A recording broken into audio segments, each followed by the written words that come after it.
കുഞ്ഞ് ജനിക്കുമ്പോൾ 1.5 മാസം കഴിയുമ്പോൾ ആദ്യത്തെ ചിരി. 1.5 മാസം അമ്മമാർക്കറിയാം. ആദ്യത്തെ ചിരി, കുഞ്ഞ് ചിരിക്കുന്നു. കുഞ്ഞ് അപ്പോൾ ചിരിക്കുന്നതിൻ്റെ പിന്നിലെ രഹസ്യം എന്താണെന്ന് അറിയാമോ? കുഞ്ഞ് ചിരിക്കുന്നതിൻ്റെ രഹസ്യം റിലേഷൻഷിപ്പാണ്. കുഞ്ഞ് അമ്മയെന്നൊന്നും അറിയത്തില്ല, പക്ഷെ ഈ വരുന്ന ആളിന് എന്നിൽ താല്പര്യമുണ്ട്.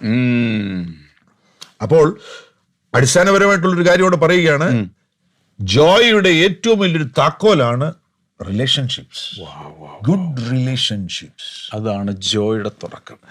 ഈ കുട്ടി 1.5 മാസമാകുമ്പോൾ ഇതിന്റെ തലച്ചോറ് സൈൻ കൊടുക്കുകയാണ്, ഞങ്ങളുടെ സെൽസുകൾ വികസിക്കുന്നു, ജോയ് സെന്റർ സജീവമാകാൻ തുടങ്ങുന്നു. അപ്പൊ കുഞ്ഞ് റിലേഷൻഷിപ്പിന്റെ അടിസ്ഥാനത്തിൽ ചിരിക്കാൻ തുടങ്ങുന്നു. പിന്നെ ഈ ചിരി ആവർത്തിക്കും. ഈ ചിരി ആവർത്തിച്ച് ഏതാണ്ട് 1 വർഷം കഴിയുമ്പോൾ ഈ കുഞ്ഞ് പഠിക്കുന്ന ഒരു ടെക്നിക്കുണ്ട്. അതിന് റിട്ടേൺ ടു ജോയ് എന്ന് പറയും. Return to Joy.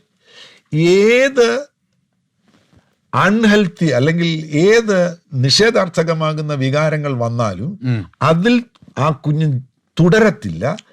അവിടെ പോയതിനു ശേഷം റിട്ടേൺ ടു ജോയ്. എവിടെ കുഞ്ഞ് ജീവിക്കത്തുള്ളൂ? ജോയിലെ ജീവിക്കത്തുള്ളൂ. കുട്ടികളെ ശ്രദ്ധിച്ചിട്ടുണ്ടോ? കരയത്തില്ലേ? മമ്മിയെ കാണുന്നില്ലേ, കരയും.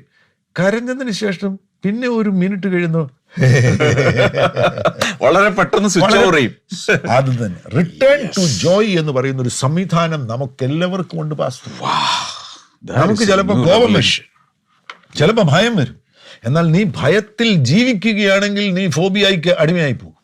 തിരിച്ചു വരാം, നിനക്ക് തിരിച്ചു വരാൻ കഴിയും. ദൈവം അങ്ങനെ ഒരു സംവിധാനം വെച്ചിരിക്കുന്നത്. ചിലപ്പോൾ ഒരു ഭയത്തിലേക്ക് പോയി, ചിലപ്പോൾ ഒരു ദുഃഖം വന്നു. ആ ദുഃഖം വന്നു എന്നതുകൊണ്ട് നീ ദുഃഖത്തിൽ തുടരേണ്ട കാര്യമില്ല. Return to joy. എന്തുകൊണ്ടാണ് ആളുകൾ ഡിപ്രഷനിൽ പോകുന്നത്? ദുഃഖത്തിൽ പോയി തിരിച്ചു വന്നില്ല.